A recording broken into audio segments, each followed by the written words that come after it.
What's up, guys? Apparently, I've already got dirt on my face. So I'm doing bass boat stuff today. I've got a little scouting trip tomorrow, so I'm gonna basically just do some final peace of mind checks, check compression, make sure it starts up and runs, make sure the battery's charged up and everything is good to go. I've already started it up, so that was one of my first things is, will it even start up? It hasn't been started in a few weeks. And let's see if we can switch the camera around. This is the biggest question I have. Crap on my face from this. But like the carburetors, if you can see, they have this gray liquid coming out of the front of them. That's even there whenever it's running. So I think it's like the reed valves are bad. Focus. But yeah, it's this stuff. It's gasoline, but it doesn't look like the fuel, like at all. So I'm really confused. Anyway, I'm gonna get the spark plugs out. We'll take a look at those and then we'll do some compression testing.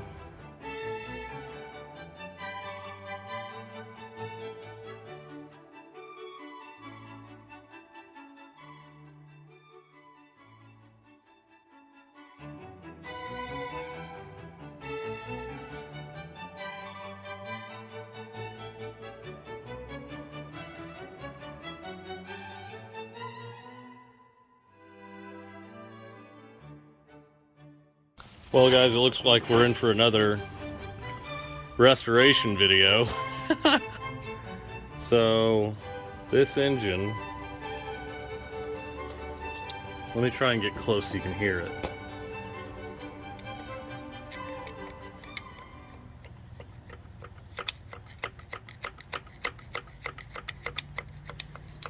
I hope you can hear that, but here's what it sounds like whenever I do it to another piston.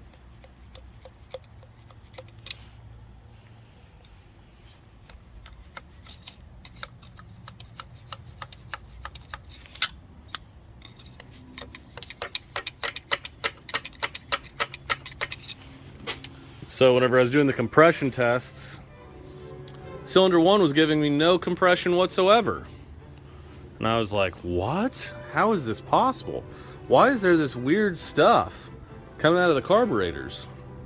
Well, I'm pretty sure this engine, if I pull this cover right here on this side, it's gonna have a thrown rod. The piston isn't moving whatsoever. I don't understand how it's possible, but it's making sense now why I got this boat so cheap. But maybe I'll get to rebuild this motor and it'll be kind of cool. It needs some work, and other than that situation, a little bit of electrical work would help it, but it's pretty solid. We'll see. But yeah, this is pretty bad. I don't know if I should use this tomorrow. We'll figure it out.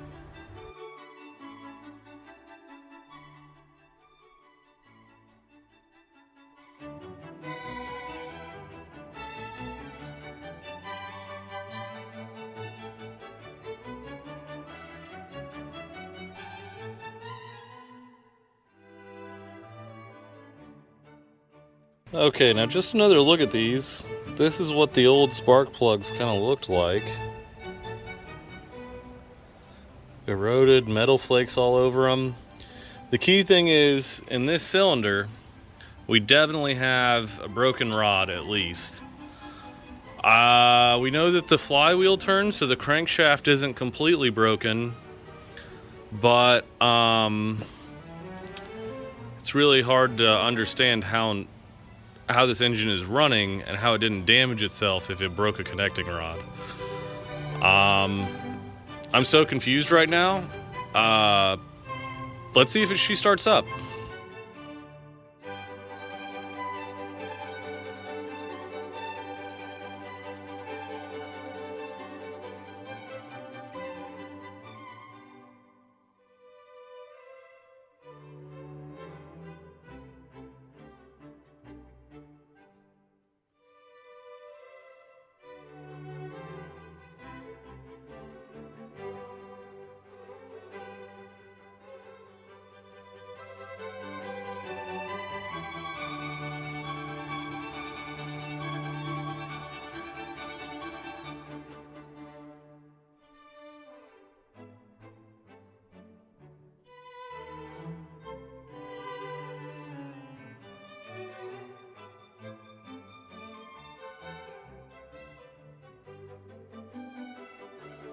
Okay, well, I got it running and it sat here and idled for 15 minutes. It must have a broken connecting rod, and I am floored. I do not understand how it's running at all. Now, the thing is, I think it's ready for the lake. So whenever I was videotaping earlier, I couldn't get it running, and that was because I had the gas turned all the way off. There was so much vacuum on this tank, it was all sucked in. So I was gonna check the fuel system and make sure everything was fine, but I'm pretty sure the fuel system is totally good at this point. And it runs. I can start it up like immediately. So I'm pretty sure I have to just use it. We'll see. I'll videotape tomorrow what's happening.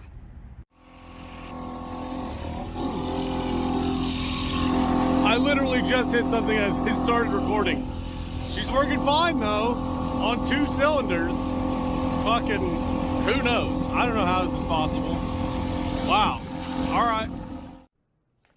So immediately after the clip you just saw, the motor completely seized and would not start back up. I tried jumping it with another extra battery I had on the boat.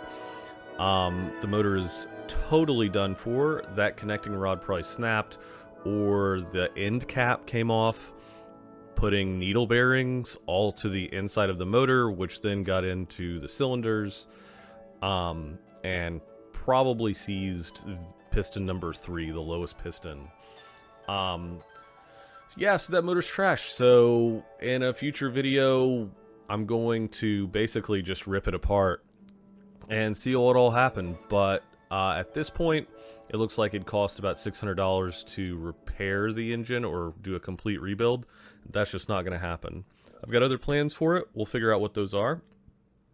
Here, you're looking at a picture of my buddy. I'm pointing at him. After my motor blew up, I jumped on his boat. We went through some shallow parts of the river with he's got a mud motor on his boat.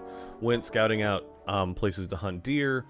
Made it, you know, like 4 or 5 miles down the river. And before we even got like halfway to where we were going, I was like, how much gas do we have?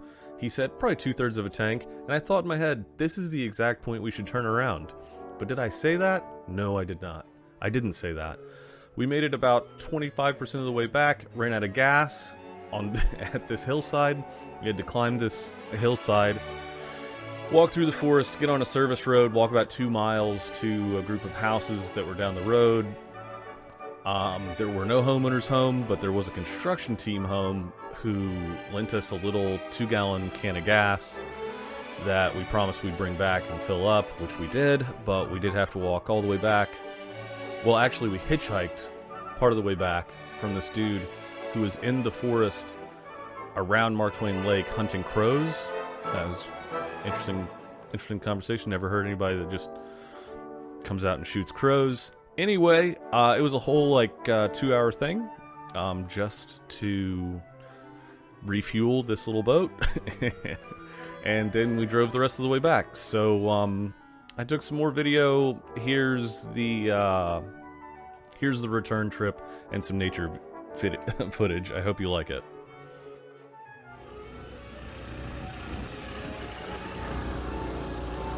Give her hell, buddy. Ooh.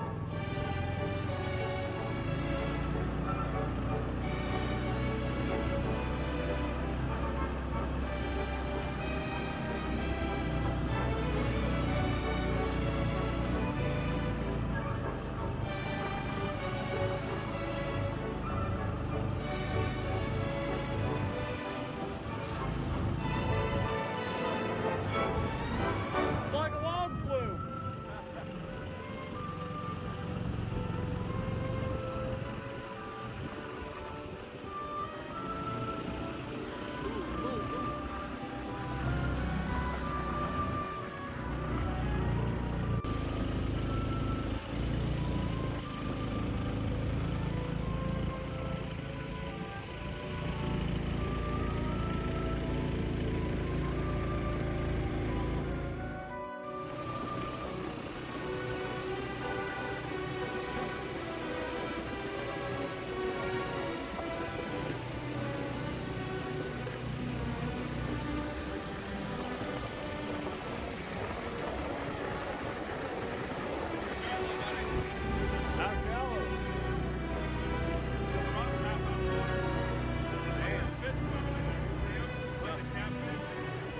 see it. I see a few ripples right there.